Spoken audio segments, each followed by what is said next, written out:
Women over 40 are not exempt from looking good. In fact, you should aim for hourglass physique. Not just because of looks, but it's one of the strongest signs that we have to determine if you're actually metabolically healthy. Welcome to my 3-part series on body metrics you should know as a woman over 40. The measure here is your waist to hip ratio. So that's your waist divided by your hips. For women, a healthy number is below 0.85. Above this, the risk of chronic diseases goes up. So why does this matter? Well, the fat that you store a lot in your midsection is going to be visceral fat. And this is the type of fat in excess will disrupt your organs' functions, it's going to disrupt processes in your body, it's going to drive inflammation and drive cortisol as well, and this is how you can be chronically inflamed. So for example, higher waist-to-hip ratio is linked to a higher risk of heart disease and heart attack, increase your risk of type 2 diabetes and greater all-cause of mortality. And this matters even more if you're over the age of 40, because as estrogen declines, it causes a fat shift from your lower body to your midsection. So this is why women over 40 experience increases in visceral fat, and this is seen as a larger belly. So this is why your waist to hip ratio is very, very important,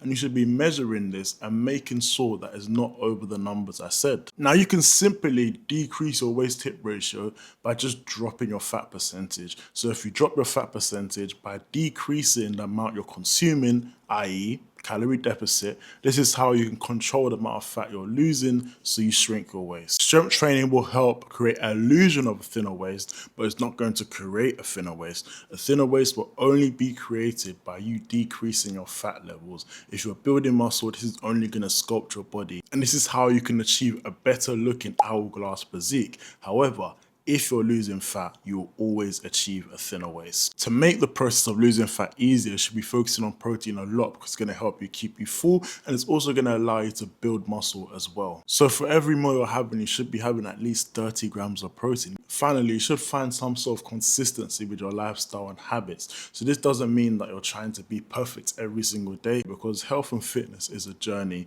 It's not something you can perfect in just one day. So the goal isn't just aesthetics, but it's about building a feminine, powerful body which you're comfortable in, which is healthy.